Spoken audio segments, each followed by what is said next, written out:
topic yesterday. Detached retina. Get hit with a branch.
Please stand for the prayer.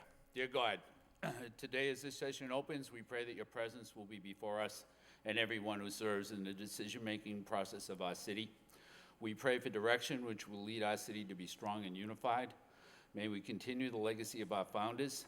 May we be granted this day the wisdom to make decisions which will be for the good of our city. We also pray for your special blessing on all those who are working to transform our city and make it a better place to live and work. Please remain standing for the pledge.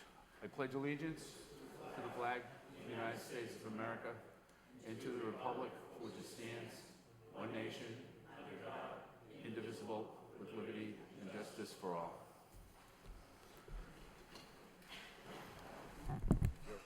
Would the clerk please call a roll? Councilor Elliott. Here. Mayor Kennedy. Here. Councilor Leahy. Here. Councilor Leary. Here. Councilor Mercia. Here. Councilor Milonazo. Here. Councilor Rourke. Here. Councilor Samaras. Councilor Belanger. Here. 8 present, Mr. Mayor. Okay, are there any memorials? Is anybody, Councilor Milonazo? Thank you, Mr. Mayor. I'd like to offer a moment of silence in Darken Chambers for John J. McLaughlin, Jr., loving husband, father, grandfather, brother, and uncle. John McLaughlin passed away on April 5th after a long illness. He's survived by his wife, Kathy, of 46 years, actually April 17th of this year. He was born in Lowell back in 1939, son of the late John Jay and the late Marion McLaughlin. He attended Lowell schools and was a graduate of Lowell High School, class of 1957. After graduating from Lowell High School, he went on to Merrimack College, where he earned a Bachelor of Arts degree in economics in 1961. He also graduated from Boston College in 1964 with a Master's of Arts degree in economics. He was a school teacher in the town of Chelmsford, where he taught political science and economics until 2000. Those of us that knew John knew that he was an avid golfer. He was actually club champion at Longmeadow a number of times. He is survived by his 5 children, John McLaughlin III, Ellen Slattery, Thomas McLaughlin, Daniel McLaughlin, and Beth McLaughlin. He also has 3 brothers, Kevin, James, and David. And John was just a wonderful teacher, a wonderful human being, and he will be missed. Thank you, Mayor. Thank you, Councilor. Councilor Leahy? Thank you. I'd like to offer a moment of silence for Sergeant Francis Frank Waterman, a 32-year distinguished member of the Lowell Police Department. He died Sunday, April 9th, after a long battle with cancer. Frank was a legend in police work in the city of Lowell, Massachusetts. Frank served his country during the Vietnam conflict as a member of the U.S. Navy.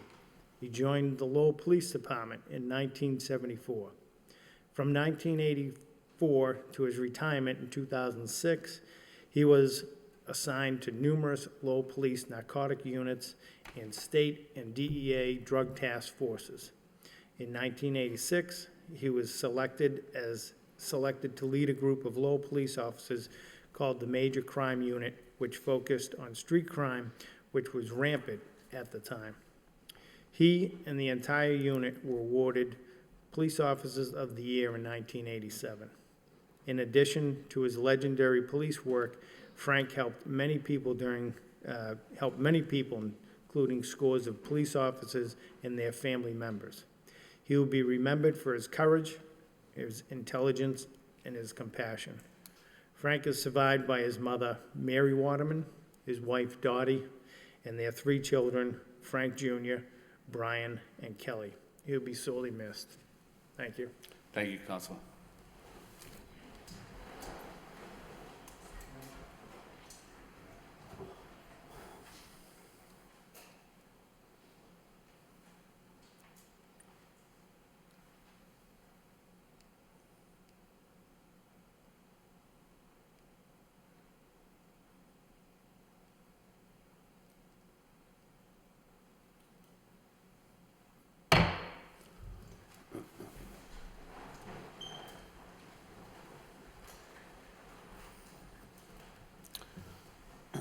First order of business are the minutes of the Finance Subcommittee of April 3rd, the minutes of the Economic Development Subcommittee of April 4th, and the City Council meeting of April 4th for acceptance. Chair would entertain a motion to accept and place on file by Councilor Mercy, second by Councilor Milonazo. Discussion on the motion.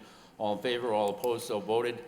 Next, under auditor's business, we have a communication from the auditor, the year-to-date budget report as of March 31st, 2017. Chair would entertain a motion to accept and place on file by Councilor Rourke, second by Councilor Mercia. Discussion, all in favor, all opposed, so voted. Next, we have the fiscal year 2016 Schedule A from the auditor, and the chair would entertain a motion to accept that report and place it on file by Councilor Rourke, seconded by Councilor Mercia. Discussion, all in favor, all opposed, so voted. Next, under communications from the manager, we have motion responses A through D. And the first one is the recycling plan for downtown residents. Councilor Leahy. Thank you. Through you to the manager, thank you for the report. I just had a couple of questions about the private haulers, how the, so if you live in a complex that has, sure.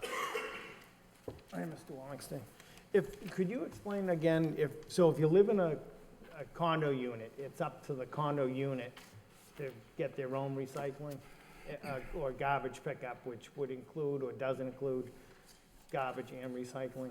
So one thing that I want to make sure, it's not whether it's a condo or not. We automatically have eligibility in single-family, duplex, 3-family, and 4-unit dwellings. Anything bigger than that would by ordinance not be eligible regardless of the type of legal ownership. According to the Board of Health regulation, Section 2 says here that if you have private collection, that unit and its private haulers must supply trash and recycling through their private haulers. So since the city doesn't provide it, we've made arrangements for drop-off at the Department of Public Works. Yep. Folks can come and visit that location Monday through Saturday, 8:30 to 4:30, to drop off their single-stream recycling. Otherwise, they can contract with any of the approved vendors at DPD for recycling. Canal Place and several other condos already have, or apartment buildings already have private recycling. I think Loft 27 has recycling. So it's an opt-in thing that the health regulation would assist with. Okay, so it seems like what more situations people are getting their own contractor to split the garbage up for them. Correct. A couple of people were still asking for recycling bins closer to downtown, but I mean, the other one is convenient to use. You do have to get in your car and drive there versus just walking to somewhere in the downtown area.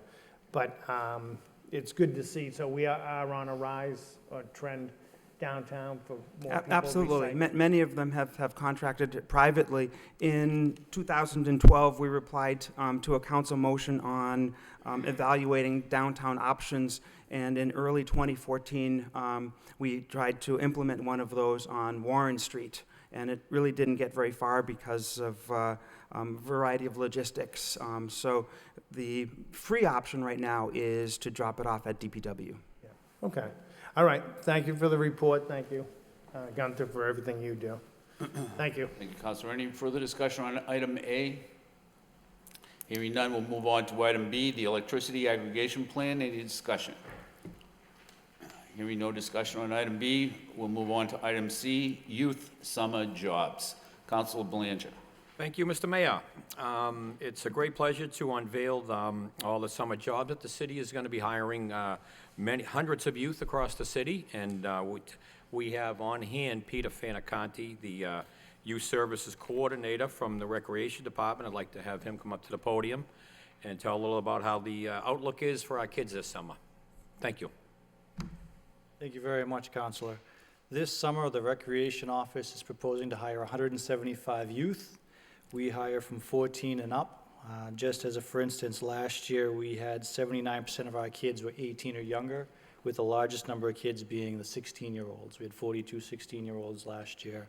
Typically, our numbers vary a little bit in numbers as kids get older. If we retain the same kids, the numbers go up in age a little bit, but we are seeing a change over this year. We had a lot of the older kids who graduated out with college and graduation, so we're going to look at having some kids backfilling who are a little bit younger this year.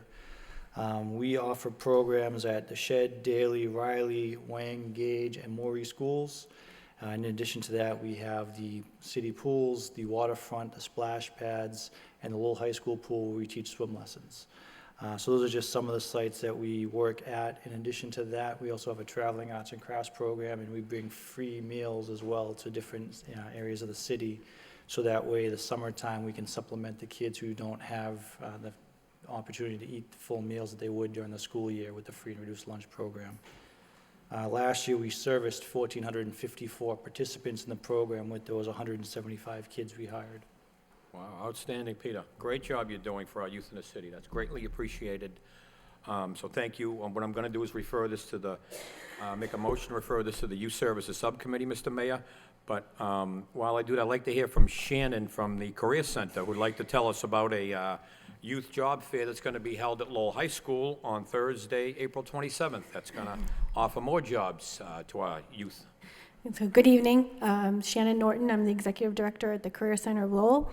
And we also have a summer work experience like we always do. We have 240 subsidized positions that are geared towards low-income Lowell youth, age 15 to 21, and we're taking those applications now. But we have a job fair at Lowell High School which is open to all high school students. So far, we have 42 employers that are looking to hire high school students part-time. Last year, we had 60, so we're still taking more employers each day. And there's going to be announcements at all the area high schools leading up to the job fair at the end of the month. Thank you. Thank you, Shannon, and thank you to Peter for what you do for youth in the city. This is very important to them, these summer programs. So we're going to, again, Mr. Mayor, have a motion on the floor to refer it to the subcommittee, see how the city can enhance these services for our youth. Thank you very much. Okay, we have a motion by Council Belanger, seconded by Council Leahy to refer this item to the youth subcommittee. Any discussion on the motion? Council Leahy. Thank you. I just wanted to add that I had a couple of my kids participate in this, so I just wanted to thank Peter for everything he does and Shannon. This has a lot of moving parts to it. It's a great program that they run every summer that through the city we're able to do this. But to organize that many kids and have the free lunches and all the kids that come to the parks, it's a lot of work. So I just wanted to say thank you to them for all the work that they do. Thank you. Any further discussion on item C? If not, we'll move on to item D, flooding concerns and mitigation. Any discussion?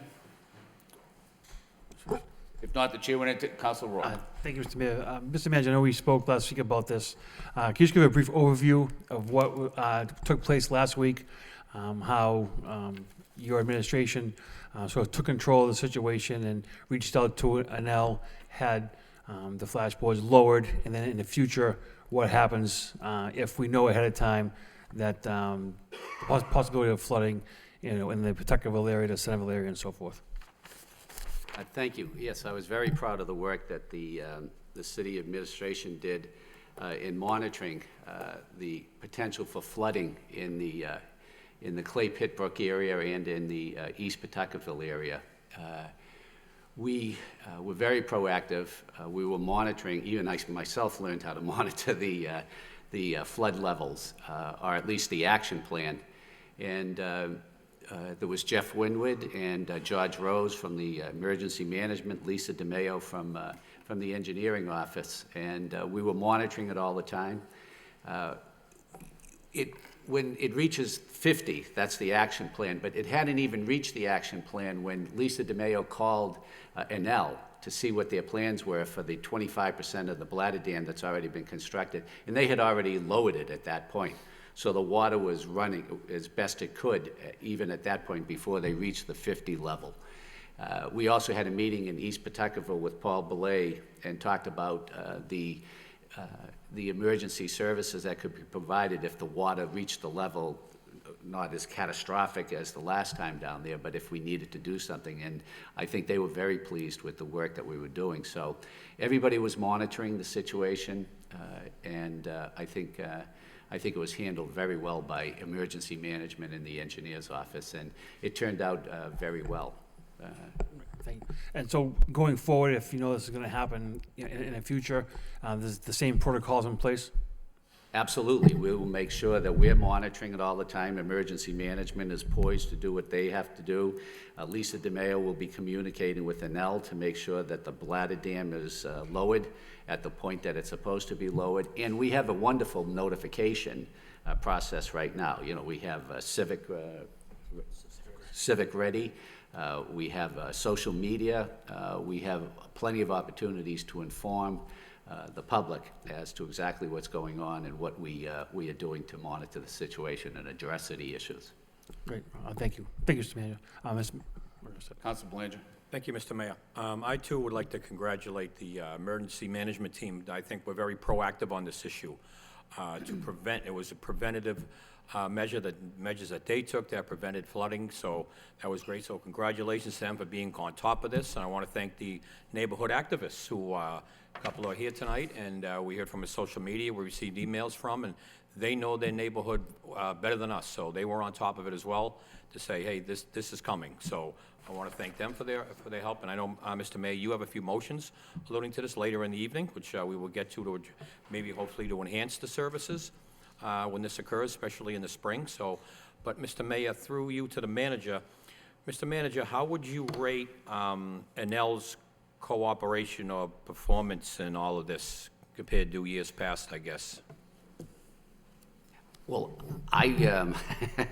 it's interesting you should ask that question, because the response from everybody involved that's been working with NL for many years was how cooperative they were. Almost, we were surprised at how cooperative they were based upon their past track record. But when it had reached probably only, it hadn't even reached the 50-foot action level. Right. And when Lisa called NL, they had already lowered the bladder dam, not only at the Pawtucket Falls, but in Lawrence, where they have one also, so that the river would flow even more smoothly towards the ocean. Wow, that's great to hear. That's great news to hear. That's a sort of a turnaround on the part of NL, but it's gladly received and welcomed. That's great. That's great to hear. And after all, we took 13 bridges off their hands, right? So maybe they could concentrate on this and do a good job. So, all right. Thank you very much, Mr. Mayor. Thank you, Mr. Thank Mayor. you, Council. Council Leahy. Thank you. Through you to the manager, I wanted to say the same thing. I noticed that you seem to have a better relationship with them, and things seem to go very smoothly last week, and I heard from different neighborhood leaders that they were pleased with the meetings, the way the dam was lowered. And do we have a finish date for the bladder dam? Does anybody know? We don't have a date. All I can tell you is I'm informed keep that it's working on it. 25% finished right now, so Yeah, okay, I don't have an exact date, though. all right. But as soon as we get some information from NL, we'll certainly let you know. Okay, and as I said, they seemed very cooperative this time. We were kind of nervous about that.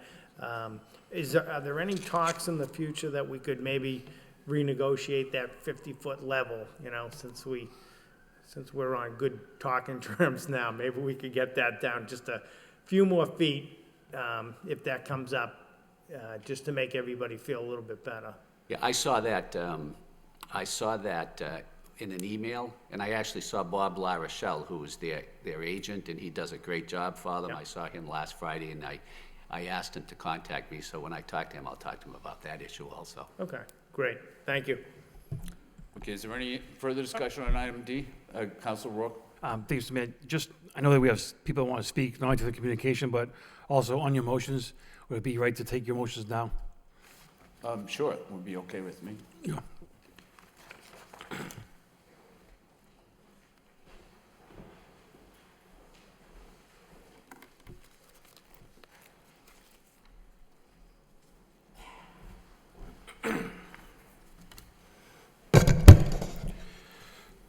Moving ahead to the motion part of the agenda by Mayor Kennedy.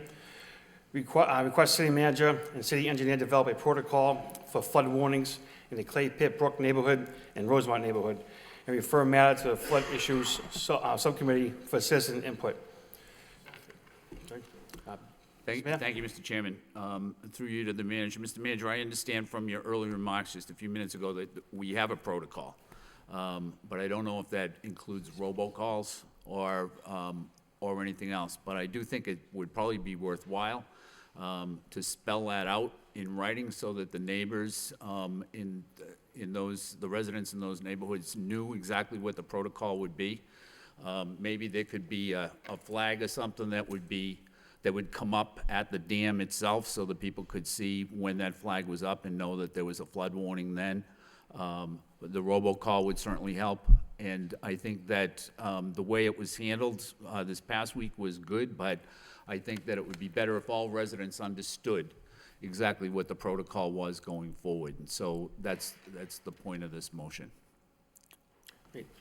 All's in favor? All's opposed? Motion passes. Motion 8.9 by Mayor Kennedy.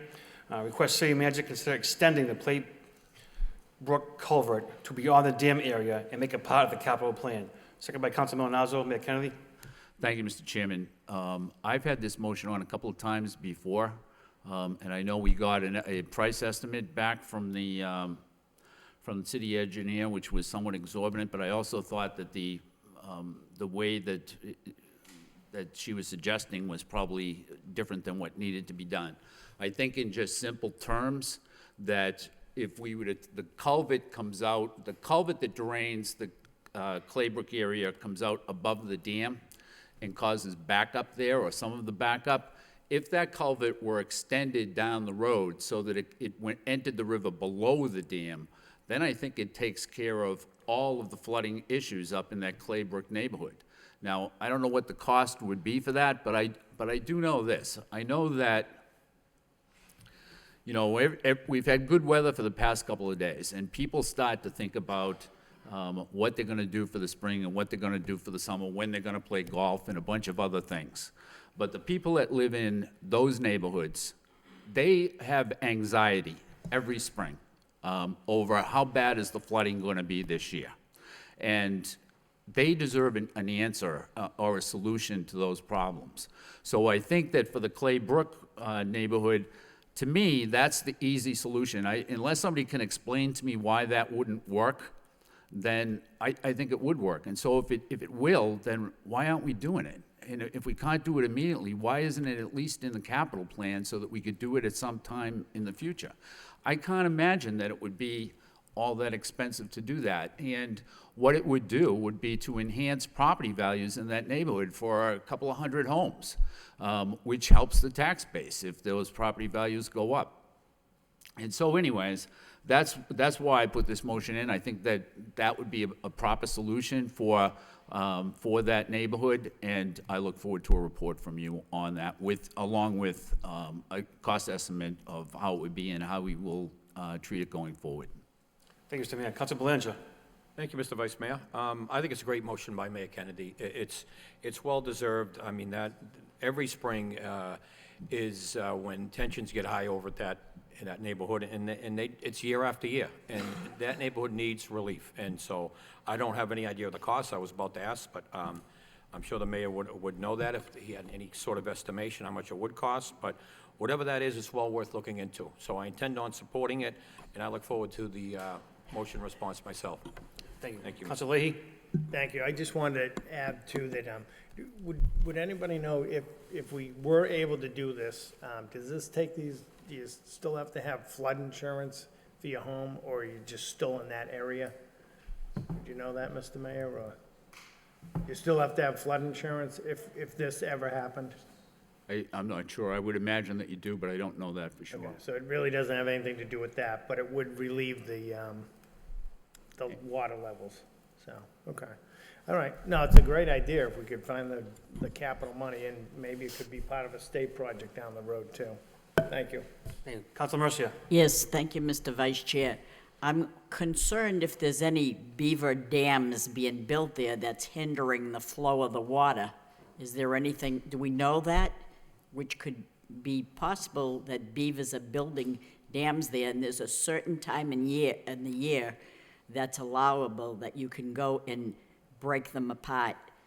You can't just go anytime you want to do it. There's a certain time period that you can do that.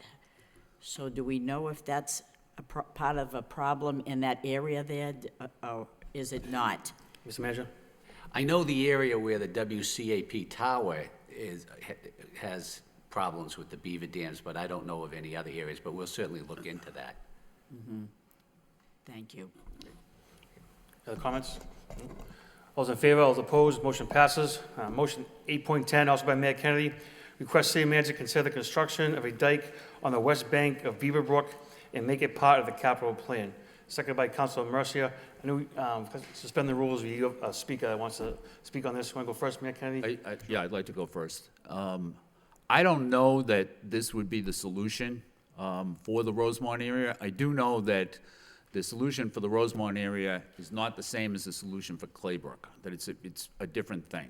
And I do know that I went up to visit with Mr. Belli a couple of years ago, and he was showing me around the neighborhood, and I know that there's a wall on the east side of the brook, on the Centerville side of the brook, that prevents them from getting water, and there's a dam on that street, but there's nothing on the Pawtucketville side. So maybe that's the answer, but maybe if you put a wall on the other side, maybe all it does is push the water back up into Drake it, which would be, which raises other concerns. So I'm not sure that this is the solution for this one, but I think we should at least spend some time and energy trying to come up with a solution for the Rosemont area. With regards to suspension of the rules, a motion by Councilman Nazar, second by Mayor Kennedy. Clerk. Go first, registered speaker. Deb Forgione? Tonight's the night I'm going to say it's 4G only. That's all right. All right, so I really appreciate the communication that you've had with Anel. It's very promising, but I'm going to be speaking from the neighborhood. So we're at 25% built out, and we're also dealing with a company who never wanted to even consider dropping those boards until the city council are the ones that got us and the city manager for Anel to agree to the absolute action stage, which is 50 feet. So this is where we're at now. So here we are in our first season of the build-out. We're at 25% for the dam, and what it did was show us we didn't have a protocol. Appreciate the effort that the city did. Appreciate the city engineer, reaching out. But we need something significant as a protocol in such a way that we wanted to survive employment, a person, we would like a position, and also I wanted to survive the people that even live in my neighborhood. So something is in place which survives everyone in this room tonight, that when someone has a job, it's part of their job description. It'll never be that human being, it's always that position, and it'll always be a protocol moving forward now that we have the bladder dam. And it's just 4 basic things that we need, and since everyone's here tonight, I'm hoping that we could, after maybe at the FLUB subcommittee meeting, actually have it together. It gives them some time to think about it, and we're not delaying. So what we're looking for is who or what position watches the water level to see when it reaches 50 feet. I don't think we have that right now. We have the engineer's office looking at it, but I don't believe it's part of anyone's job description. So we're looking to find out who would that person or position be. Once you've identified that it's at the 50 feet, who notifies Anel? And at that point, who would verify that Anel dropped the bladder so that it's verified? Because this last time around, we were asking each other, I think Danny Roy, did they drop it? Because nobody was sure. And that's when we came up with, why don't there be a flag on the dam that we know that it's been dropped. So there's no question about it. You don't have to worry if there's no electricity. You don't have to worry about if you don't have any Comcast, because one last storm this year, we lost Comcast. So all this computer and social medias in the world is not going to help people when you lose your electricity or if you have no Comcast.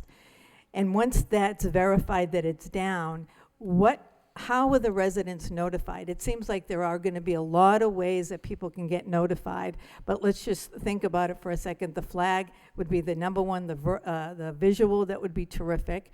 It's great if you have computer access to have it, online. It's great if you have an iPhone so you can do social media, but also the robocalls for the neighborhood would be good. Again, as long as you have phone service. So there can't just be one way that the neighborhood is notified. So if we could coordinate. I know in my neighborhood, if I went up and, when I went up and down the street to ask people how they were doing, I would say 80% of my street does not have social media. It's just not in their generation. They're not. They're watching TV, or, they're getting phone calls from their neighbors or their kids. So those are really the 4 that we were looking to have verified from this day forward, once it's 100% complete and long after we're all here.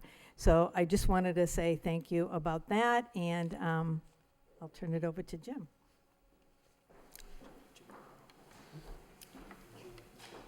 Jim McMullen? Good evening. Jim McMorrow, 21 Leonard Circle. I just want to, when we look at the protocol, and I'm not sure if I'm talking in the right forum right now, we're looking at, when they lowered the dam. My question is in the protocol conversations, is the duration of how long it's going to be lowered been included? At what point, when it comes off of, the graph below the 50 feet, how long? And what are the barometers that they are going to use for that? That is my concern is, we can lower it, but is it going to be for 15 minutes, 3 days? I know at present, it still is lowered. you know, and I think this is a great thing with NL. It's fostering good relationships. I do concur with, they did lower it prior to any of the city getting involved a day before. I go out there 2-3 times a day just to look at it, to monitor it, and see what the river brings us. I actually like it down there. On Councilor Kennedy's motion for the Clay Brook culvert to be beyond the dam, I just would like to say that I'm in favor of exploring that a little bit more. So I think it's a good motion to go forward and look at. Thank you for your time. Any other comments? Mayor Kennedy? Just that, you know, that's a good suggestion. It should be part of the protocol. People should understand when it's lowered, how long it's gonna be for, so that they have an idea. But it sounds like you've fostered a good relationship with NL, Mr. Manager, and so I look forward to your good work on these motions. Anything else? All those opposed? All those in favor? Motion passes. Chairman, if there's no objection while I'm down here, could we take 811 as well? Sure. No objection. Motion 811 by Mayor Kennedy. Request city manager to provide city council and the Lowell High School Building Committee with clarification regarding the apparent conflict between 963 CMR 2.21 and the recent Skanska response to the inquiry regarding section 3.1.8 regarding past projects of the MSBA Preliminary Design Program Review. Report to include an estimate of the financial impact of this provision should the high school leave the downtown area. Seconded by Councilman Nazzo and Mayor Kennedy. Thank you, Mr. Chairman. Last week, the building committee met, the high school building committee met, and during that meeting, one of the questions that I asked a representative from Skanska was about the past projects, because it was cited in the review that there was money that the city took for past projects that would have to be mitigated or taken care of. And so when I asked about the duration of that project, one of the amounts was $28 million, and the other amount was about $730,000. The amount that was $28 million was dated back to 1998, so it exceeded 20 years. So the response that I got, you'll recall, was since the 20 years had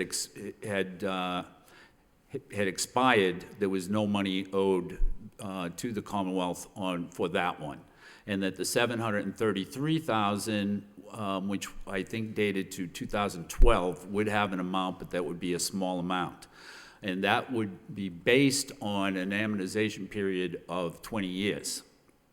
However, in just doing a little bit of homework on it, when you look at, and in that, they refer to 963 CMR 2.21. And when you read that, it makes it sound as if, instead of it being based on a 20-year amortization period, it's based on a 50-year age life expectancy. And if that's the case, then it would be a substantial amount of money.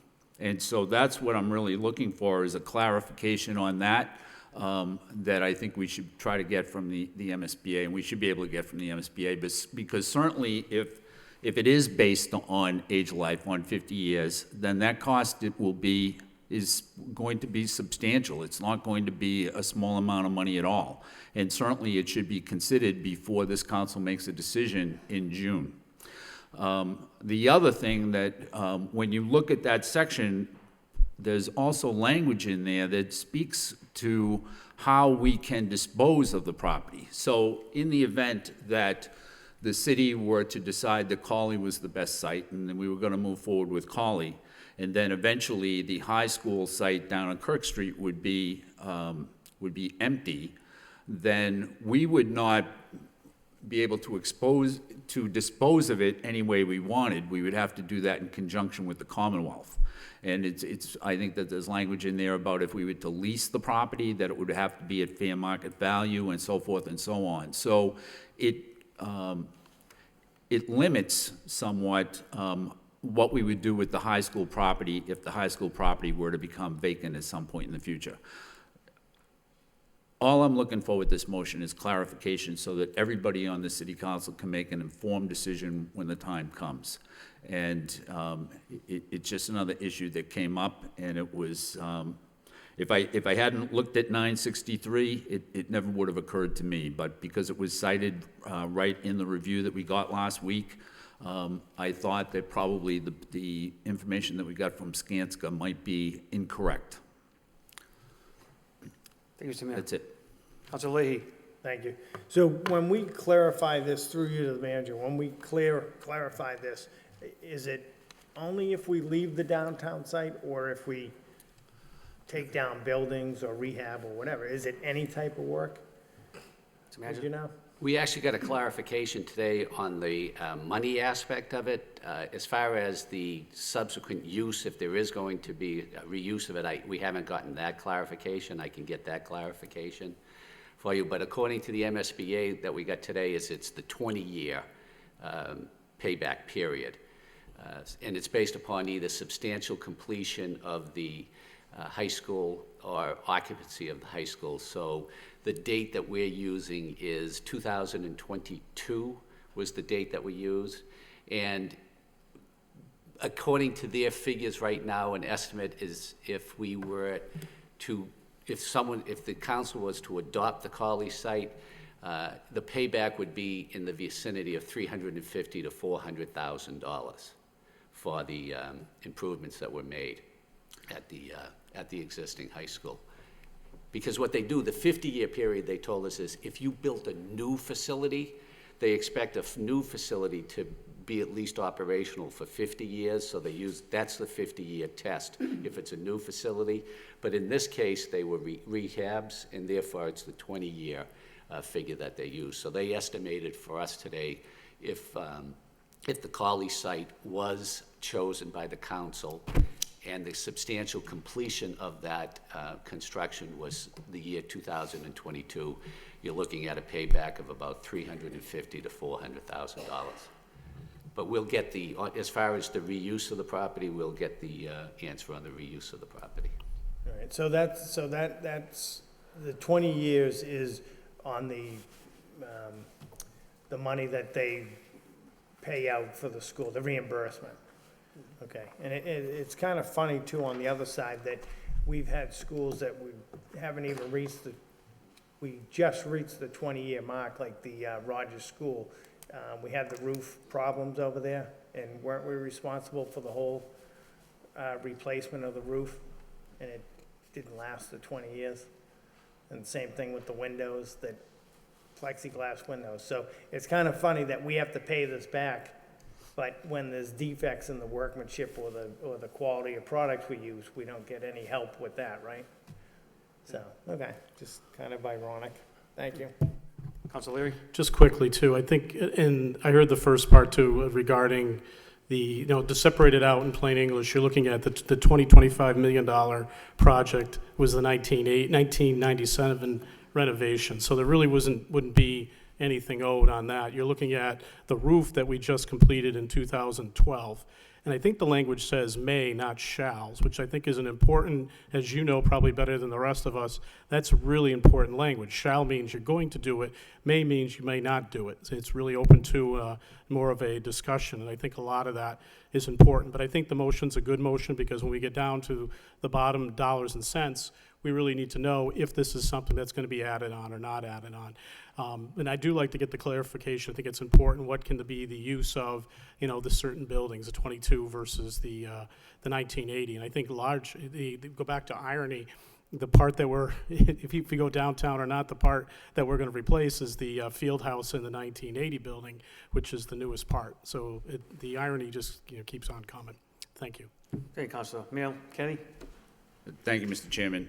I think that I'd like to get it in writing from the MSBA, the clarification, but I think that it is somewhat confusing in that, and I think Councilor Leahy alluded to this a little bit, is that it's different. If the high school stays downtown, the way that they would treat that money is different. It would be for, I could see where it would be for 20 years. But if the high school moves away from downtown so that we're no longer going to use that as a high school anymore, then the way I read 763 is a little bit different. And so I think when you ask the question, you have to be very careful so that the person answering the question can answer it correctly. That really what we're talking about is not using the existing high school anymore as a high school. And so, anyways, the motion's just in there to get a clarification on exactly what the city's exposure would be. Thank you, Mr. Kennedy. Councilman Nazzo. Thank you, Mr. Vice Chair. The letter came into the city around April 5th or April 6th, and I'm just wondering, again, I think the motion's a good motion. I think we've heard some information already this evening from the administration relative to the CMR and whether it's 20 years or the 50-year life cycle of the improvements. But my question has to do with the letter itself, the April 5th letter, 14 pages.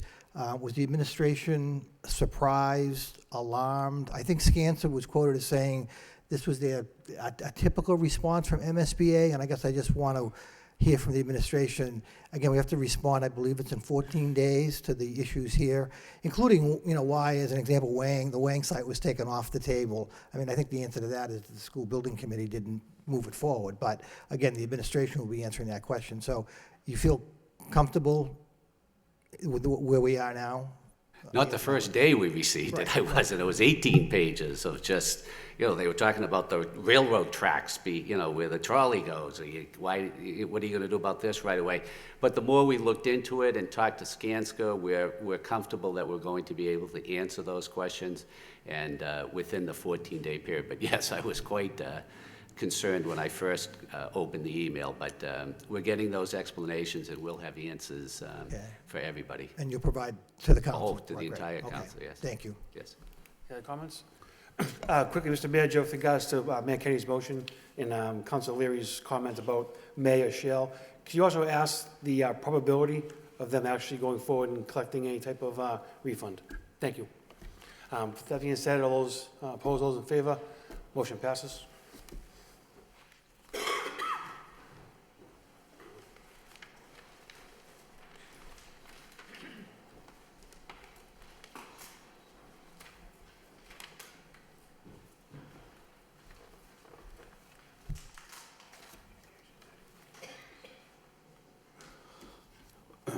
All right, if there's no more discussion on the communications or the motion response from the city manager, the chair would entertain a motion to accept the motion responses from the city manager and place it on file by council.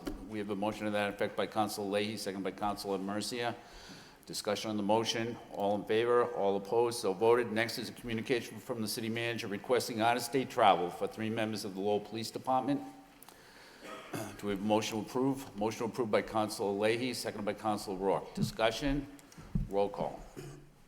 Councilor Elliott? Yes. Mayor Kennedy? Yes. Councilor Leahy? Yes. Councilor Leary? Yes. Councilor Mercia? Yes. Councilor Milonazo? Yes. Councilor Rourke? Yes. Councilor Samaras? Councilor Belanger? Yes. 8 yeas. Next is a vote authorizing the city manager to accept a grant from the Commonwealth of Massachusetts Department of Fire Services in the amount of $56,000 for the fire department to purchase a fire safety house trailer and execute a memorandum of understanding regarding the SAFE Fund grant program. If there's no objection, we'll waive the full first reading and go to the second reading, authorizing the city manager to accept the grant funds from the Commonwealth of Massachusetts Executive Office of Public Safety and Security Department of Fire Services in the amount of $56,000 for the City of Lowell Fire Department for the purchase of a fire safety house trailer and to execute a memorandum of understanding regarding the Student Awareness of Fire Education Fund Grant Program. We have a motion to approve by Councilor Mercia, second by Councilor Milonazo. Discussion on the motion. Roll call. Councilor Elliott? Yes. Mayor Kennedy? Yes. Councilor Leahy? Yes. Councilor Leary? Yes. Councilor Mercia? Yes. Councilor Milonazo? Yes. Councilor Rourke? Yes. Councilor Samaras? Councilor Belanger? Yes. 8 yeas.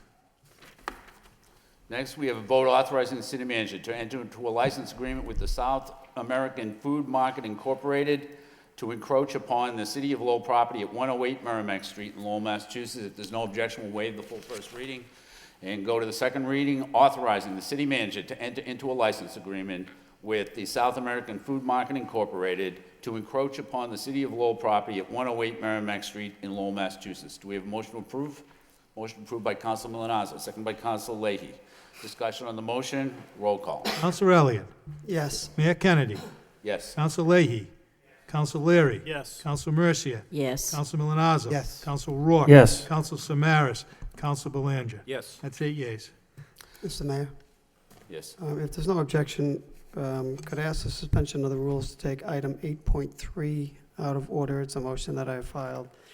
We have some folks in attendance. 8.3? It- If there's no objection, we'll take 8.3 out by general consent. Hearing no objection, we'll take 8.3, which is a motion by Council Elliott, request that the City Council discuss the dedication of a park bench in memory of Cole Kinney per request of the family. Seconded by Council Leary. Councilor Elliott. Excuse me, thank you, Mr. Mayor. This motion came to me by way of the parents of Cole Kenny, Katie and Dennis. They're requesting through the council and the Board of Parks to approve the placement of a bench at the Christian Hill Reservoir where Cole grew up in the Centerville neighborhood of the section. There was a memorial several months ago for Cole, and several hundred friends, family, neighbors all showed up to memorialize this young man. So the family would like to also memorialize Cole's life with the placement of the bench in the park, which will be maintained year by year by his family and their extended family, and no tax dollars are being used for this. The Kenny family will be paying for this themselves. So that is the essence of the motion. Okay, did you want to refer the motion to the city manager or to a subcommittee, or? Well, it'll have to go to the city manager and the Board of Parks, and if you'd like to send it to Absolutely, the sure. Councilor Mercy's We will. Park Subcommittee as well. Okay. All right, so Council Elliott wants a motion to refer this matter to the Board of Parks as well as to the city manager, seconded by Council Leahy. Discussion? Into the Park And Subcommittee. the Park Subcommittee. I'm sorry. So it'll go Park Subcommittee, Manager, Park Subcommittee, And to Board the of Parks Board of back Parks. here. Okay. It's, it'll take a little bit of work to get it through. All right, any further discussion on the motion? All in favor? All opposed? So voted. Returning to the agenda, the next item is a vote authorizing the city manager to execute a parking lease and pass card parking agreement with Mac Canal LLC at 3 parking garages in the city of Lowell for parking for residential use located at 1 Merrimack Place in Lowell. And if there's no objection, we'll waive the full first reading and go to the second reading, authorizing the city manager to execute a parking lease and pass card parking agreement with Mac Canal LLC at 3 parking garages in the city of Lowell for parking for residential use located at 1 Merrimack Place in Lowell. Do we have a motion to approve? Motion by Council Milonazo, second by Council Leahy. Discussion? Yep. Council Leahy. Yes, thank you. Through you to the manager, I believe Mr. Naven's here. If we could have a couple of questions, just, thank you. I did talk to him earlier this week about this. There were a lot of concerns about people not being able to park in certain garages, and if you could just clarify things, put people's minds at ease. Sure. Good evening, Mr. Mayor and City Council. So, the city currently has an agreement with the University of Massachusetts Lowell to provide over 450 parking spaces at the AOT that expires this May, and it will not be renewed. Because of that shift in parkers, we will be able to accommodate all of these parkers at the AOT parking facility. And, I think there's actually going to be a net gain in parking spaces that are available. And another thing to consider is that we're still undergoing, facility restoration at the Leo Roy parking garage that is occupying 100 to 150 spaces there. And those individuals that ordinarily park there are displaced to John Street. So when that project wraps up at the end of June, I think we're going to have some of these parking issues alleviate a little bit, so. And one other question through you to Mr. Naven.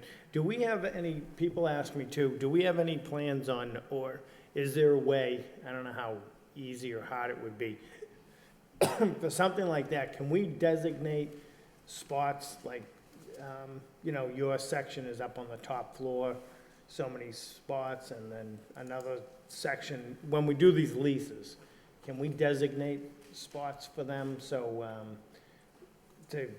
the ultimate goal would be to keep the first lower floors open for continuous use, but when we're renting out, maybe we want to designate spots higher up in the garage, so, you know, they're not really taking up the key spaces in the garage.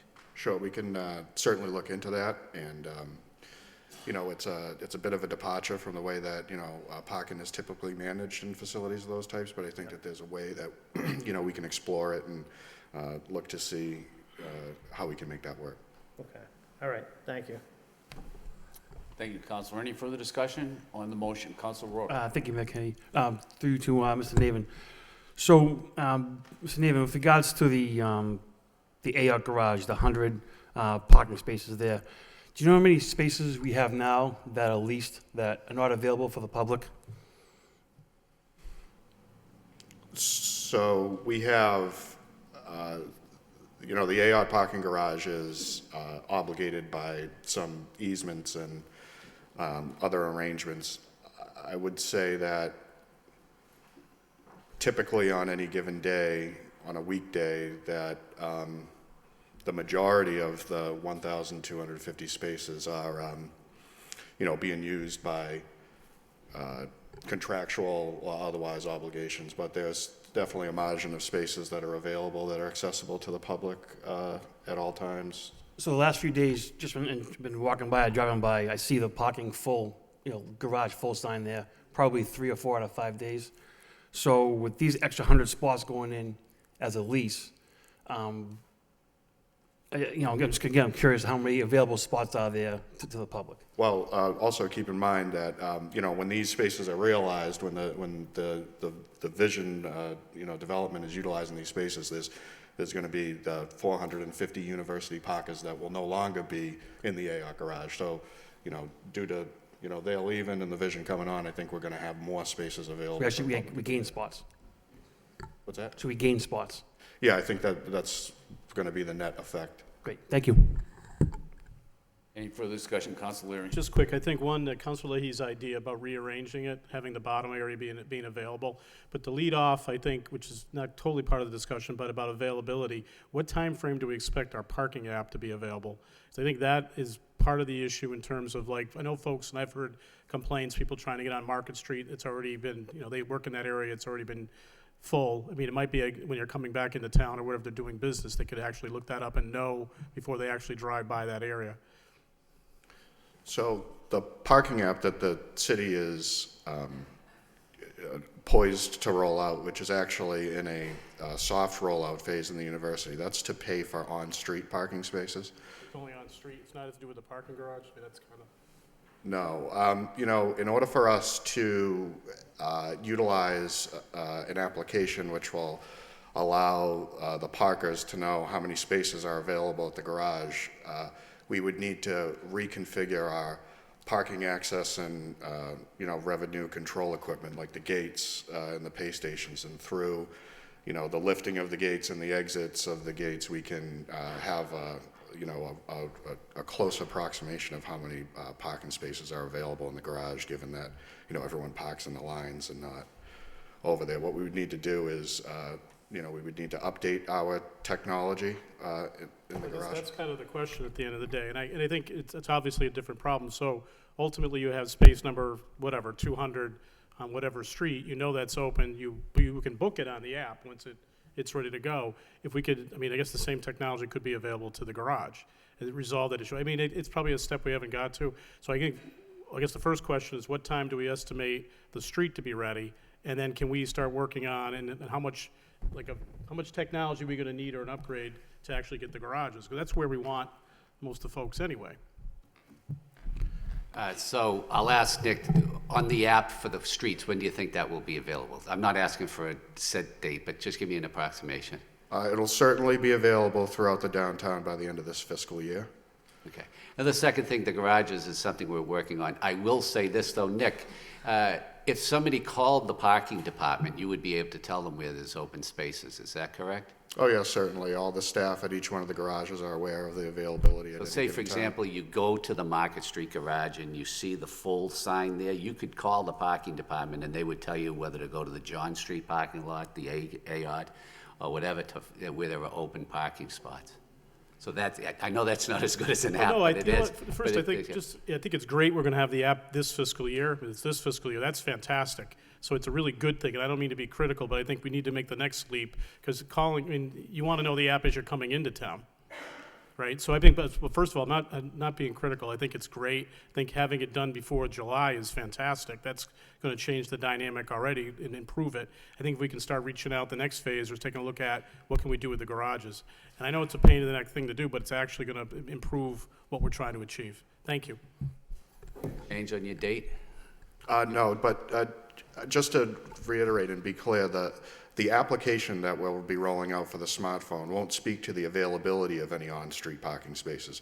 What it will allow people to do is use something other than the kiosk to pay for their spaces. Right. Any further, Council Roy? Sorry, I want to, okay, thank you. Mr. David, I apologize. I misunderstood you earlier when you said UMass Lowell. Got a couple of phone calls or emails concerning parking for high school students over there currently right now.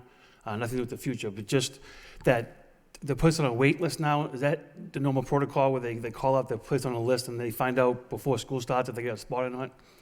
Well, you know, we manage our pass cards with the goal that every pass card holder will have access to the facility at any given time. And, you know, due to the garage restoration projects that are taking some spaces offline, and, you know, we're just, you know, with all the other parking obligations that we have, we didn't want to run into an issue where we were issuing parking pass cards in excess of what we could accommodate.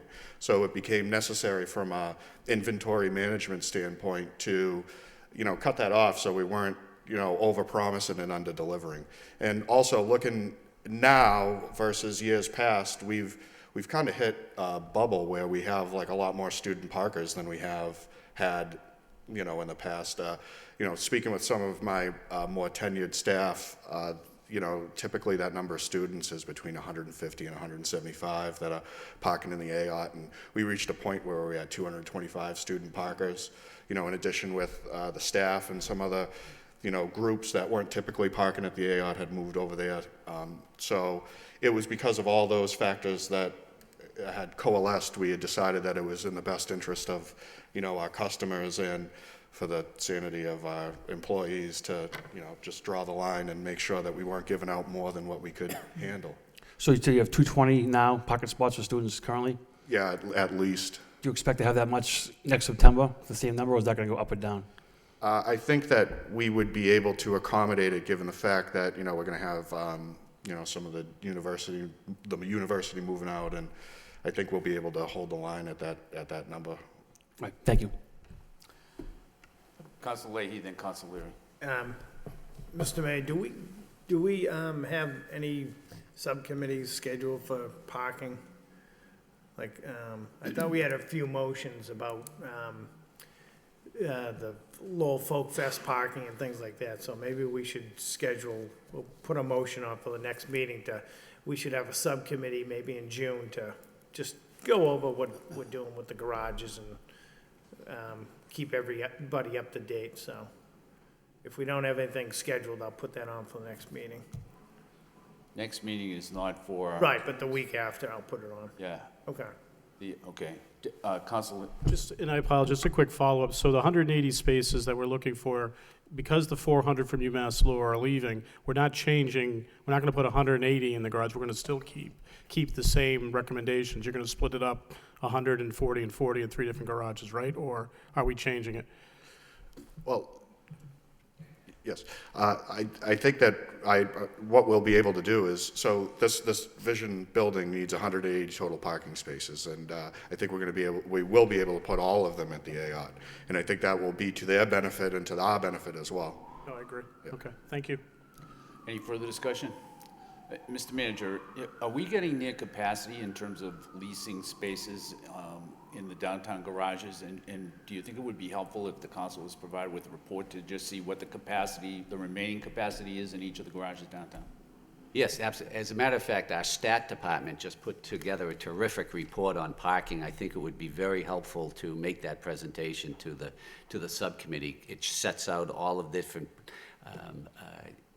all the different garages and the level, the capacity, and also sets out a good example of parking rates in Lowell as compared to similar-sized communities. So I think the stat report would be very enlightening for a subcommittee report. Thank you. Any further, Council Rowe? Actually, I think Mayor Kennedy's idea is a good one. If you could give us a list of all the garages downtown and the total number of spaces available, and then the number of lease spots in each garage. That way, we'll know which garages are available just for the general public. Thank you. Any further discussion on the motion to approve? Roll call. Counselor Elliott. Yes. Mayor Kennedy. Yes. Counselor Leahy. Yes. Counselor Leary. Yes. Counselor Mercier. Yes. Counselor Milonazo. Yes. Counselor Rourke. Yes. Counselor Samaras. Counselor Belanger. Yes. 8 yeas. No subcommittee reports, and so we'll move on to petitions. The first is a request for reimbursement of a Trinity ambulance bill. The motion would be to refer to the Law Department for report and recommendation. So move. We've that motion by Council Elliott, seconded by Council Belanger. Discussion. All in favor, all opposed, so voted. Next, under miscellaneous, Mass DOT requesting the City Council grant a temporary easement for a sidewalk reconstruction at the intersection of 113 and the VFW Highway. And that motion would be to refer to the Law Department for report and recommendation. By Council Milonazo, seconded by Council Rourke. Discussion, all in favor, all opposed, so voted. Next is under miscellaneous is a request from Mass DOT requesting the City Council grant a temporary easement for sidewalk reconstruction at the intersection of 113 and the VFW Highway, Bonham Avenue. And the motion would be to refer to a Law Department for report and recommendation by Council Leary, seconded by Council Belanger. Discussion, all in favor, all opposed, so voted. Next, moving on to the remaining City Council motions. The first motion of the evening is by Council Elliott. Request that the City Council vote to recognize Veterans of the Month from the Lowell Veterans Commission on a quarterly basis at City Council meetings, as well as welcome back veteran service members from overseas. Second by Councilor Mercier. Councilor Elliott. We have registered speakers. You want the registered speakers to go first? Yeah, they can go first. John McDonald. John McDonald, 141 John Street, Lowell, Mass. Good evening, councilors, Mr. Manager, City Administration. I'm here tonight to speak on this motion as a resident of Lowell, as a veteran of the Air Force in Operation Desert Storm, not as a commissioner of the Lowell Veterans Commission or a board member of Veterans Assisting Veterans, but again as a citizen of Lowell looking for a quick resolution to a simple matter. As our elected councilors are aware, a motion was passed by you for the Lowell Veterans Commission to find a way to recognize Walter Bayless. Mr. Bayless, a Vietnam veteran, a tireless advocate, volunteer for his fellow veterans and the citizens of Lowell during his lifetime. The Veterans Commission did just that and developed a monthly Lowell Veteran of the Month Award, which was named in honor of Walter Bayless, now called the Walter Bayless Lowell Veteran of the Month Award. Each month, a Lowell veteran who served his or her country and made a significant impact to the city would be selected, voted upon by the Veterans Commission, and then quarterly recognized in these chambers in front of this council and before their fellow citizens. They would receive an award and a proclamation of appreciation by this very body. The Veterans Commission has honored the following people to kick off 2017. For January, we selected World War II veteran Barney Hovey. February, Robert J. McMahon and Gerald F. McMahon. For March, all the veterans who served the Lowell Police Department. And for April, all the veterans who served the Lowell Fire Department. This prestigious award is a city award, an award for our citizens to bestow upon a worthy veteran and recognize the service, sacrifice, and life's accomplishments to the city and country. It's an award given by this city council and administration on behalf of its citizens. It's an award that this council should take time for, take time out of its busy agenda, take a few moments and recognize these tremendous people. It's not an award or honor that should be shuffled off to the mayor's reception room, out of sight and out of mind and out of the public eye who in a majority of cases are unaware of, cannot travel to City Hall or make it to the mayor's reception room. This is a City of Lowell award. It's not the mayor's award. The mayor is but a figurehead of this council. This council should partake in and publicly appreciate the men and women of this city who have given you the right to represent them in these chambers. So some of you might ask, why didn't you speak to the mayor when you heard about the change from the Veterans Commission motion to recognize our veterans in this chamber quarterly? I did. I was told that the mayor didn't want to take the time out of the council's agenda to recognize people, that we instead would do it in the mayor's reception room before the city council, without TV coverage, and without the opportunity of most of my fellow Lowellians to appreciate our fine veterans and citizens. Councilors, with all due respect, this is a Veterans Award recognizing a lifetime commitment to one's country and city. It's not an award for the book of the club a month. The mayor's decision to push veterans in the back room is wrong, and I personally disagree with it. And it wasn't too long ago that the mayor considered escorting Hun Manet to these chambers, the son of a vicious and villainous dictator and oppressed millions of Cambodians, a dictator that threatened many Cambodian Americans living in this very community. Yet somehow we shouldn't recognize our veterans in this chambers. I might remind this governing body that veterans took the time out of their busy schedules, years in some cases, to lay down in the mud, the sand. Can you stay on topic? I am. Right. I'm Well, very much. You're off topic, and you're also getting Excuse near me, your Mr. time Mayor, limit. he's got the floor. He's got the floor for a certain amount of time under the council rules. And he's not even close to 5 minutes. He's real close to 5 minutes. Go ahead. As I was saying, I might remind this governing body that the veterans took time out of their busy schedules, years in some cases, to lay down in the mud, the sand, and risked in some cases and gave their lives so that this council would have the freedom to legislate and recognize or ignore in a back room the recipients of the Walter Bayless Lowell Veterans of the Month Award. This council has taken time to spend on a few frivolous things over the last couple months. With that said, I think we can and you should feel obligated to take a few moments to recognize our veterans. As many of our veterans are ignored across this country, this council created and enacted a commission to help our veterans. The first in the state, I might add. Let's not take this tremendous gesture and wash it away by not doing what is right here. So here I am, appealing to this elected city council, you, my fellow citizens and neighbors. I'm requesting that you don't push these worthy veterans aside. Not on your watch, and certainly I'm not going to condone it on mine. Thank you for your consideration. Camera K.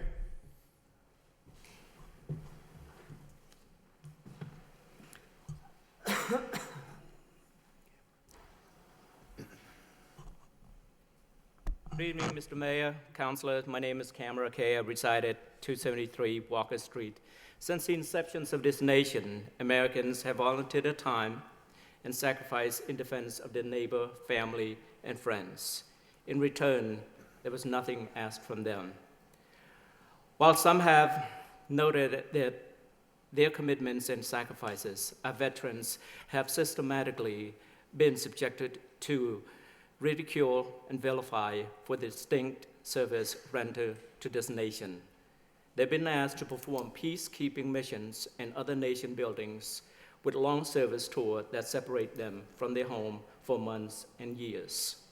I know that, I know that serving our country is one thing. However, our veterans did during times of service is incredible.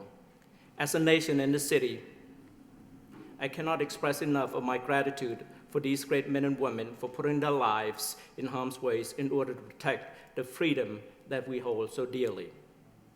I am constantly reminded by what President Ronald Reagan once said, that some people spend an entire lifetime wondering if they made a difference in the world. These veterans don't have that problem. The dedication that these veterans have shown in continuing the service from front lines in wartime to instilling the passions for public service into the hearts and minds of many young generations shall not be forgotten. Because of these sacrifices, we are in debt to them.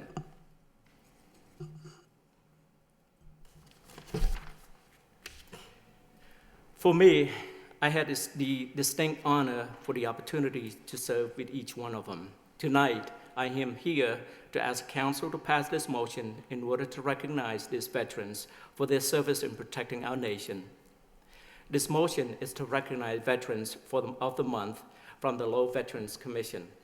This recognition shall be on a quarterly basis during Lowell City Council meetings in this great chamber, as well as welcome back veteran service members. Thank you for your time. God bless, and God bless America. Councilor Elliott. Thank you, Mr. Mayor. So the motion really speaks for itself. It was almost 2 years ago that this council took a step and created the first Veterans Commission in the state, codified through the city of Lowell, establishing commissioners for two reasons. One is to recognize the importance of our veterans and to ensure that veterans got the services and resources available to them. Second was to heighten awareness of our veterans in the city and coming home, and to make sure, again, that they could get and were given the resources. And thirdly, to stay on top of any issues relative to veterans, both in the city, state, and nationally, whether it's healthcare, conditions in veterans' hospitals. So I thought it was important enough when I learned that you, Mr. Mayor, did not want to recognize our veterans here in the City Council chamber, to file a motion to ensure not only that we start recognizing veterans, and it's only on a quarterly basis, and I don't think it's that much time to take out of our schedule at all whatsoever, and it shouldn't be a time issue, quite frankly. Mr. McDonald put it well. They took time out of their schedule. The least that we can do is to take time to recognize veterans. And more importantly, as other communities do, recognize those veterans that are coming home from overseas, which is what I would like to see, and I think it's a twofold. We honor them, but we also show the next generation. When I went to the Butler School a number of years ago on Veterans Day, it was awe-inspiring, because they would bring the children were brought in to honor veterans, to know what veterans are, to know what they do, because quite frankly, they, in large part, they have little exposure to them. So I think this is a no-brainer. We should be doing this. It should have taken a motion, but I was happy to put this motion on to recognize, and I'd also like to thank Mr. McDonald and the commission for their services. They meet monthly for several hours, and they do lots of good things. They have brought many motions before this council that we have adopted, and I want to thank them. There's so much interest that we had to expand the Veterans Commission. I think that's a good sign. So I'll wrap up my remarks with that, and I urge my colleagues to support this motion. Thank you. Councilor Rook.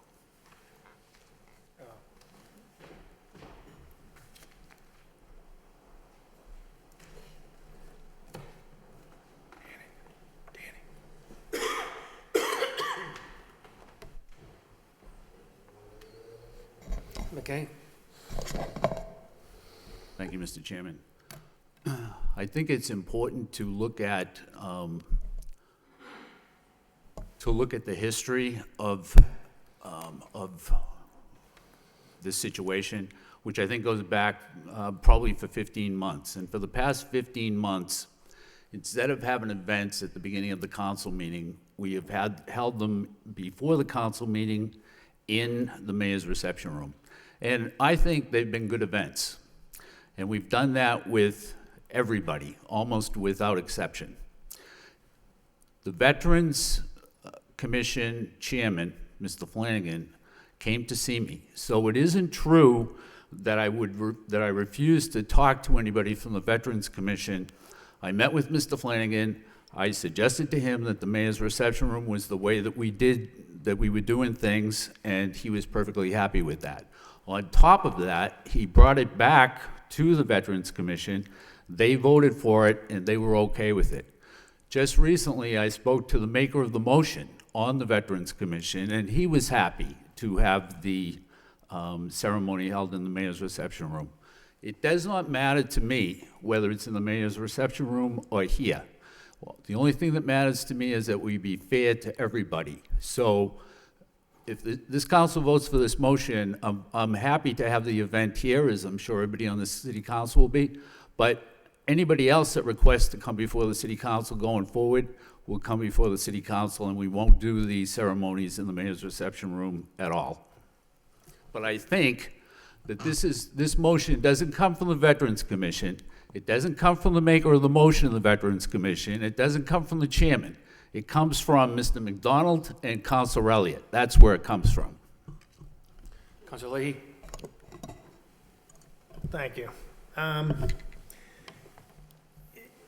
I guess what I wanted to say is, when I saw the motion, I talked to the mayor about it. I got a couple of calls from residents. Every mayor is different. Every mayor is entitled to run their office the way they see. It doesn't mean that the mayor or any other councilor here does not respect anything that any veteran does. We've all had parents of veterans, that we have other family members, we have plenty of friends that are veterans. I just don't like the tone of this, that it took a personal attack. After speaking with the mayor, and we've done it on school committee issues, when I was on school committee, there's more time in the reception, pictures can be taken, more personal talk.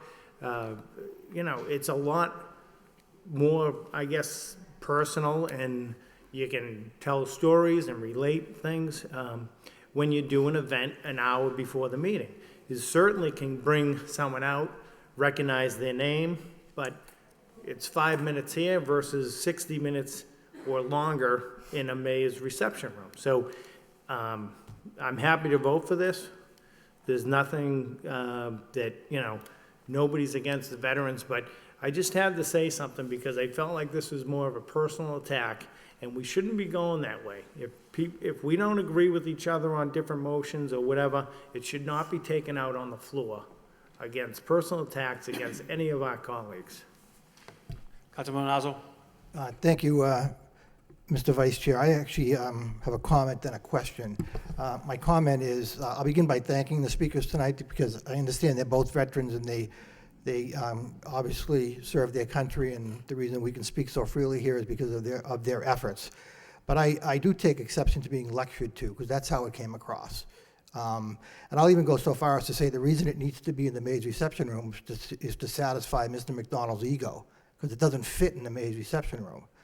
And again, I apologize, but the way you came off tonight was totally, totally inappropriate.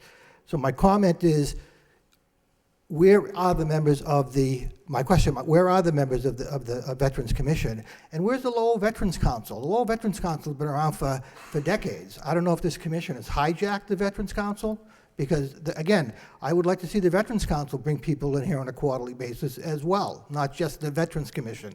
So again, I do take exception to the tone of Mr. McDonald's lecturing us tonight, because, again, my dad was a World War II veteran. I carry his picture on board the William M. Wood destroyer off the coast of Japan in 1945 in my wallet.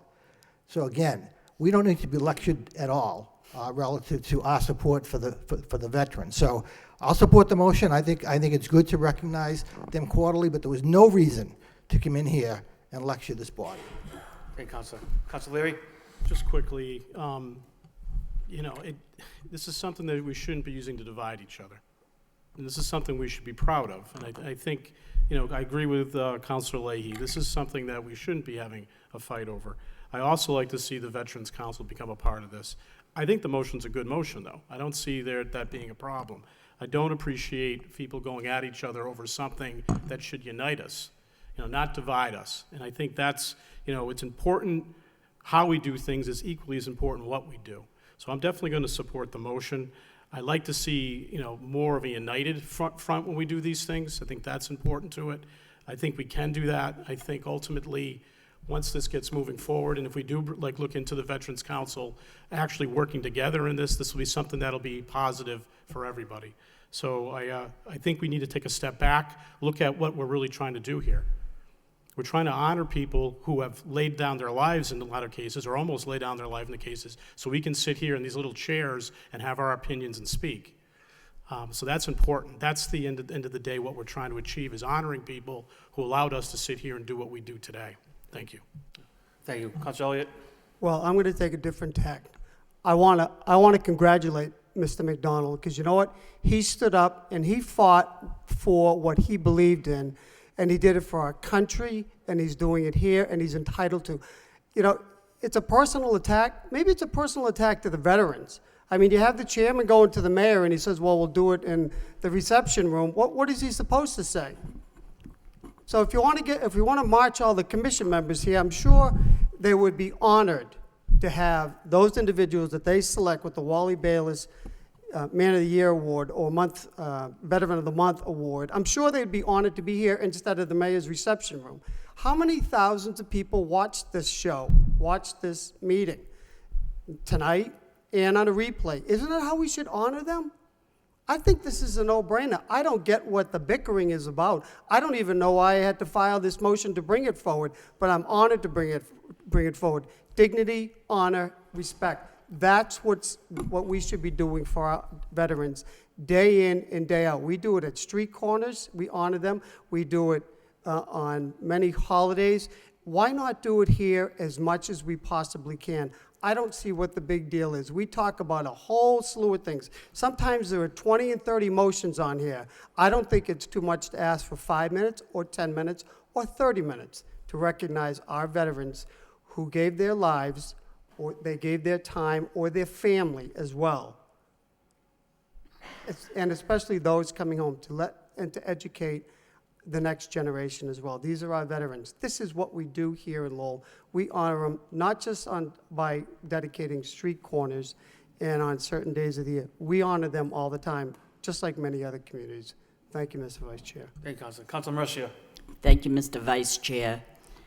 Let me first say that there's nobody in this room that wants to get out of here quicker than me.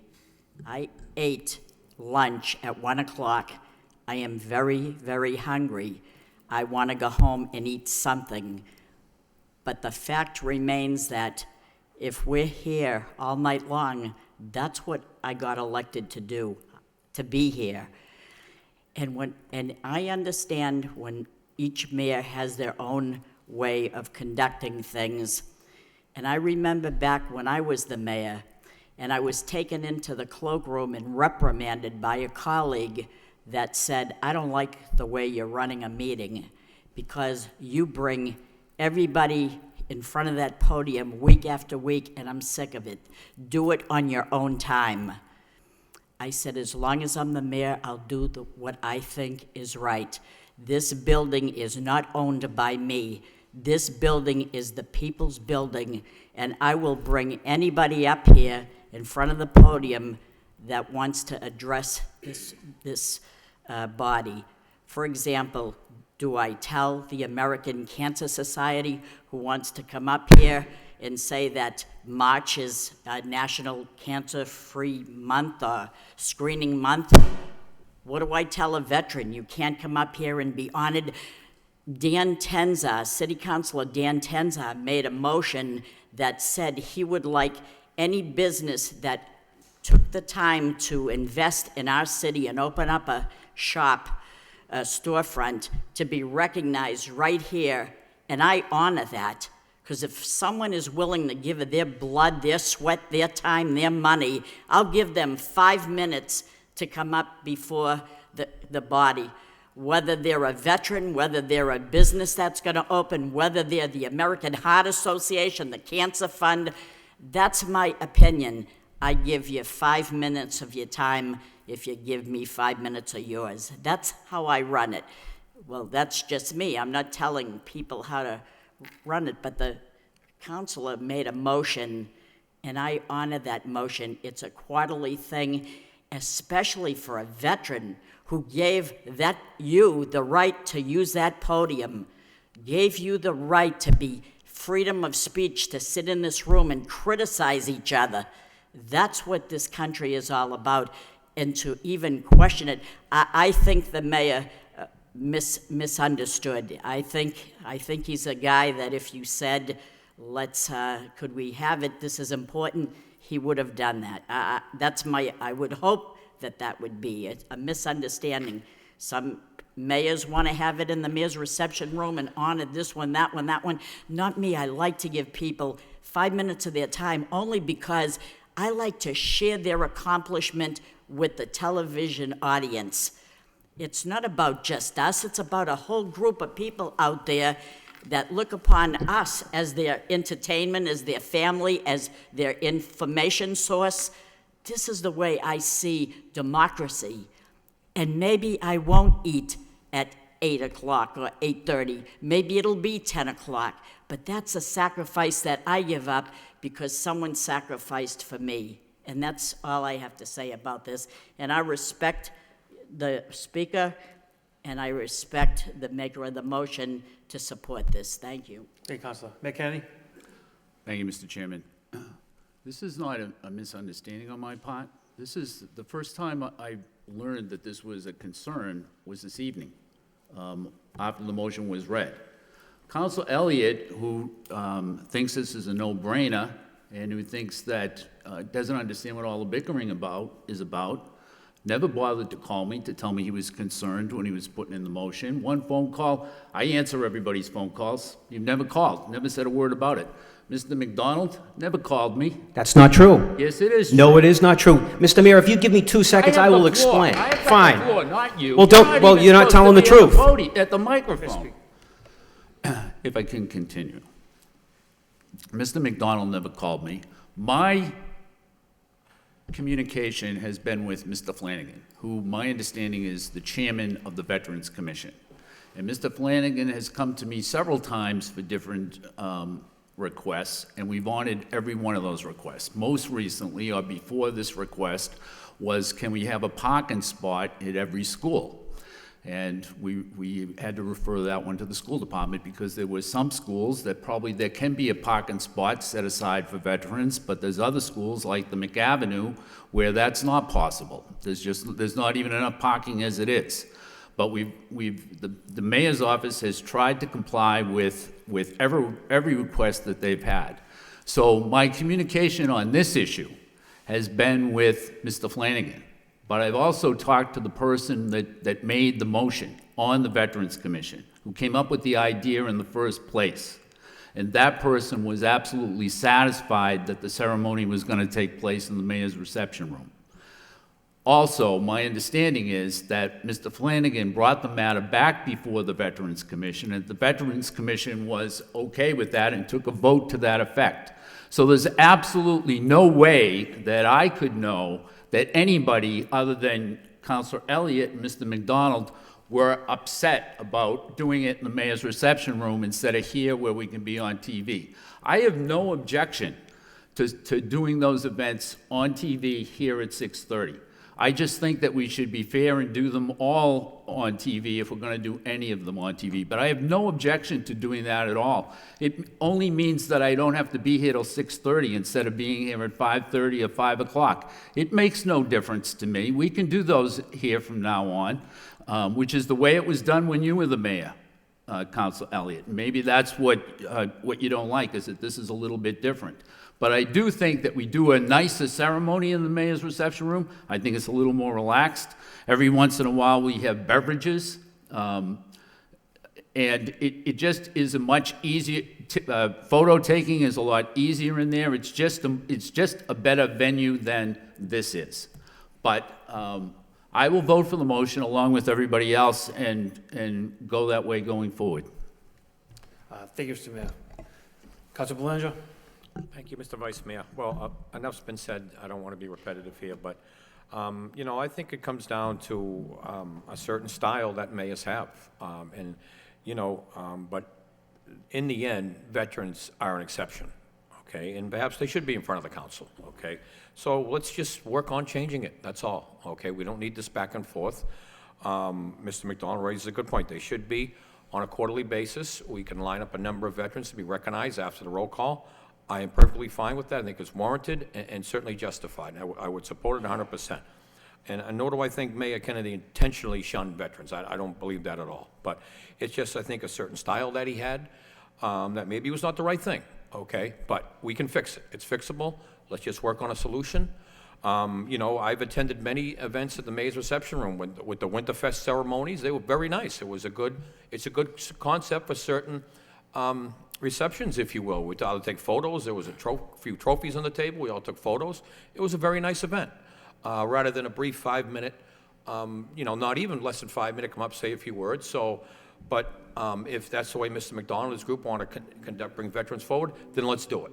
Okay, it's as simple as that, but maybe other events are more conducive to the Mayor's Reception Room, so maybe we should have an option for those other organizations. So I'm going to support the motion, simply because veterans are an exception and should have the limelight in front of the public, as Councilor Mercy recognized by this council and the public. So I would support the motion. Thank you, Mr. Vice Mayor. Thank you, Councilor. Councilor Leary. Just kind of, hopefully to wrap this up, I think this motion also honors a man, Walter Bayless.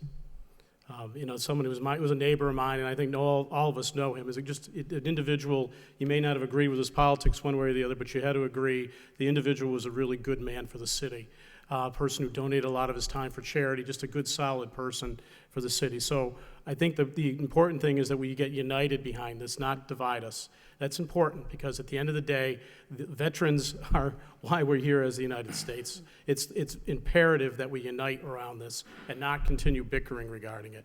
Thank you. Councilor Elliott. I'm not going to respond to the mayor's petty comments because it doesn't matter to me how he runs his meetings. This is about veterans. It's not about any other organizations. It's veterans. And to me, there's no more important organization than our veterans in the city. That's what this is about. It's not about running meetings. I don't care how he runs his meeting. I care about veterans. That's what it is. That's why I wanted this city council to vote. I don't work for the mayor. We work for the people, and we are supposed to bring forward issues on their behalf, and that's what this is about. Thank you. McKennedy. Thank you, Mr. Chairman. The only thing that I would request is that the Veterans Commission take a revote, because my understanding is that they voted for the Mayor's Reception Room. So I don't think that Mr. McDonald and Councilor Elliott speak for that entire commission, so I would like for that commission, the next time they meet, to take a vote saying that they would like for it to be in the council chambers. That's all. I think. Quickly from the chair, if I could just add, who is being honored, whether it be a veteran or a business, could be up to their wishes, whether they come before the podium in front of the mayor, Yes, the be an council, option. or in the mayor's office, reception room. I mean, that, you know, people may be nervous or whatnot, may not be comfortable speaking in front of the public. I imagine some people may like it in the mayor's Yes. reception room, while others would like to be honored on TV, like the maker of the motion said in front of. Yes, Mr. Vice Mayor, I think that's a great compromise, if you will, where the option is there for different organizations and individuals, yes. Thank you. Roll call, please.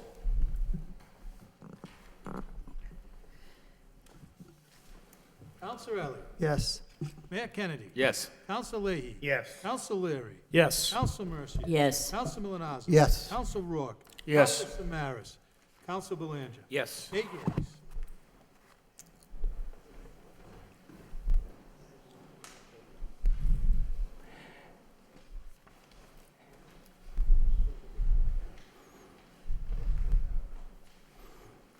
Mr. Mayor?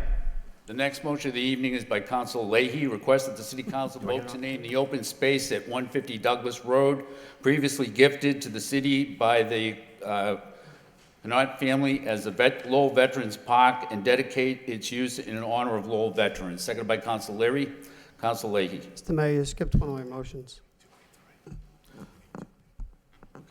It speaks for itself, but Okay, 8.2, request that the Finance Subcommittee meet weekly to discuss financial aspects of Lowell High School. Seconded by Councilor Leary. Councilor, thank you, Mr. Mayor. The motion speaks for itself. I just thought it was important. Maybe weekly is too brief, but I put weekly and not anticipating the May 8th deadline, but that seems to have been kicked back a little bit when we will be taking the vote. I just think it's important. We've talked about location. We've talked about Article 97. We've talked in depth about many other things. I think it's important that the Finance Subcommittee start meeting on a regular basis to start talking about the financial impact. You know, my thought is 1 week it will be the impact on the tax rate for businesses. Then another week, there could be a discussion about the impact on homeowners, and then we we've had brief discussions about the impact on debt, but not on the capital plan. So I envision that there are numerous subjects that we can take up on a weekly basis, and I thought it was important to bring that motion forward to get the thoughts from the body on meeting on a regular basis. And I suppose up until we take the vote of the 13th, and is that date still firm, Mr. Manager? Mr. Manager? Yes, we sent that communication out. We'll be putting it on the next council agenda as we're looking now at a proposed city council vote of June 13th. Okay, thank you.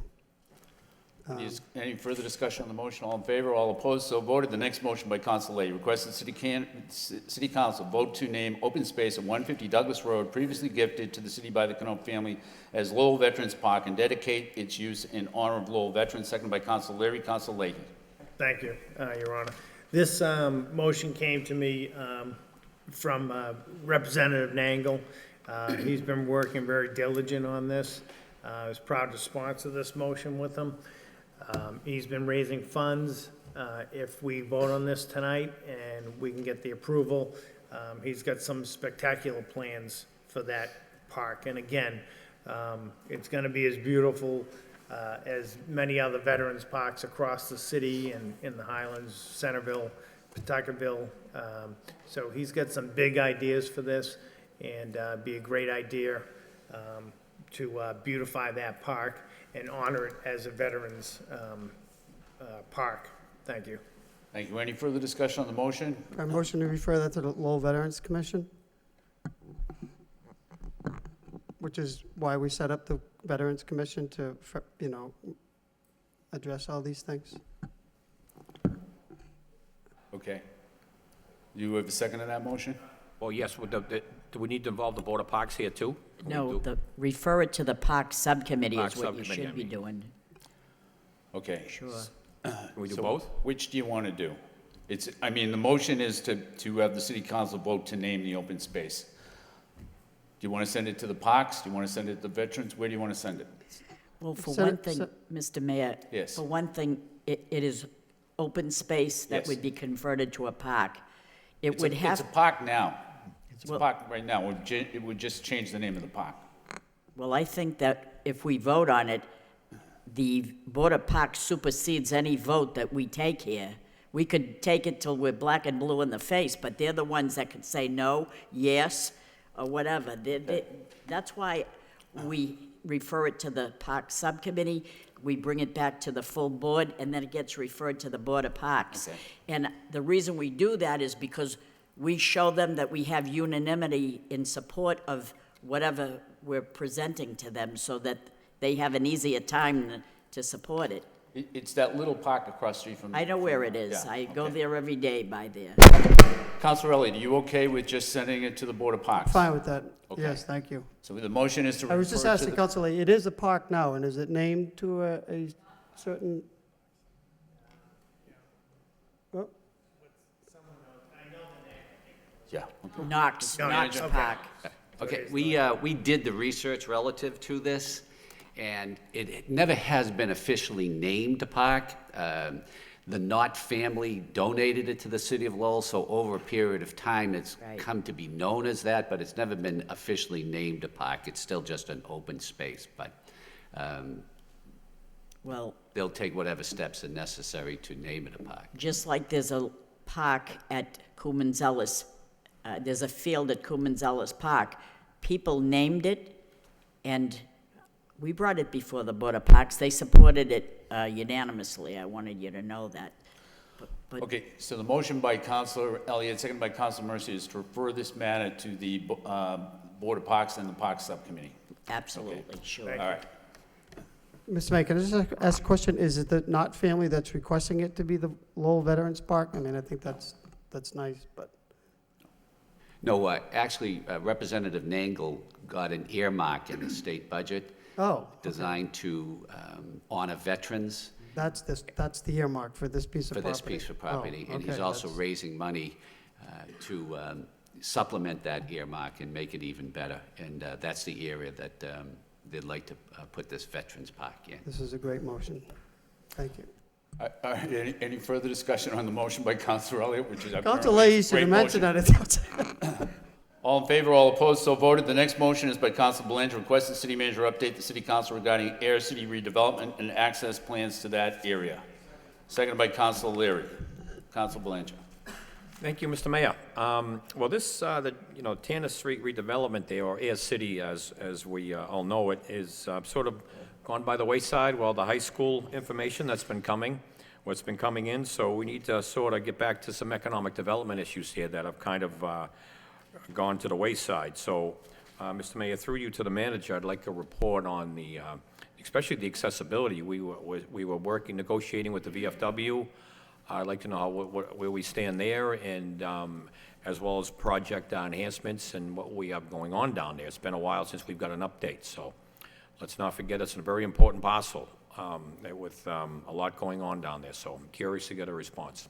Okay. Thank you, Mr. Mayor. Thank you, Councilor. Any further discussion on the motion? If not, all in favor of the motion, all opposed, so voted. The next motion of the evening is by Councilor Leary, requests that the city manager provide a status update regarding the fines and actions taken on property located at 44 McKinley Avenue. Seconded by Councilor Leahy. Councilor Leary. Just quickly, I mean, I know we've spoken offline about this. This is something that we've had a lot of different calls on in the neighborhood. It's definitely, I know you have as well, and it's something that I know, talking to Eric Slagle, that they're working on it, but this is what drives people. We're talking about how much development downtown, talking about the high school, talking about all these issues. These are the issues that drive people out of the city when they can't have a respectable neighborhood. We're not asking people to have better homes and gardens. God knows my home isn't like that. But you got to have some respect for your neighbors, and this is something where someone's running a business and they're actually taking advantage of these issues, and we need to really work hard to expedite it. And anything you can do, I'd appreciate it. Thank you. Thank you, Councilor. Any further discussion? If not, all in favor of the motion, all opposed, so voted. The final motion of the evening is by Councilor Leary, request that the city manager review the feasibility of combining public works and the Lowell Public Schools custodian department into a maintenance department. The report to include both positive and negative issues that such a merger would incur, any potential efficiency improvements and cost savings achieved. Seconded by Councilor Leahy. Councilor Leary. We've been working, I've been on this, when I was on the school committee for 10 years, we've always had different issues. We still have continued issues, and we do better all the time. We have different times where we're doing pretty well. Talking to some folks who, like I have two neighbors that work for the town of Lexington. Ultimately, they went through this process and actually improved, not only made things a lot cleaner, a lot better, it provided a cost savings for the taxpayer. It actually improved, some opportunities for employees who were trained to actually, take money outside the private sector and bring it back into the public sector. So I think if we could look at the feasibility, I know there's other towns in addition to Lexington that have gone through this process.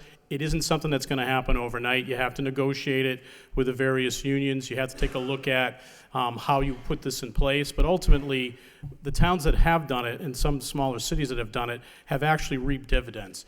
It's a pain in the neck when you're a custodian at a particular school and you can't paint a room because you got to put a ticket in to do that. It's a pain in the neck when you got a window placed, you put a board up in that window and you're waiting for that ticket to reach the top priority when you could probably fix it yourself in that particular school. Equally, there's other opportunities for folks to actually get overtime instead of outsourcing HVAC technology or plumbing. You can train people, you can hold people, give them the ability to make more money. So I think it's a win-win issue that will, as we talk about the middle-aged schools that we have and the maintenance issues that are developing and the cost that we're going to be required to put into them, that'll improve in addition to the buildings we have on the city side. So I think we can take a look at that, see what towns do, where the positives are. I think it'll reap dividends in the long run. And if not, at least we'll know we explored it to see if it could improve. And if it's something that just can't be worked out, at least you'll be able to take a look at that and tell us. Thank you. If not, all in favor, all opposed, so voted. Under announcements, Councilor Mercy. Thank you, Mr. Mayor. Before the meeting started, a member of the Commission on Disabilities gave me a brochure, a paper to pass out to all the people here and all my colleagues. And he is telling me that they will have a march, and the march will be on Thursday. It's called the Lowell Abilities Awareness March.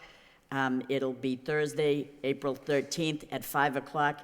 They'll meet at 220 Pawtucket Street at the University Crossing, sponsored by UMass Lowell Learning with Purpose Disability Services. They will gather at the main entrance, and they will march down to Lowell City Hall in support of community members who are differently abled. And I like how they worded that. They're not disabled, they're differently abled. A reception to follow in City Hall. For more information, it says that you could contact UMass Lowell, and there's a Janelle Diaz, uml.edu. And so anybody interested, they'd love your support. Thank you.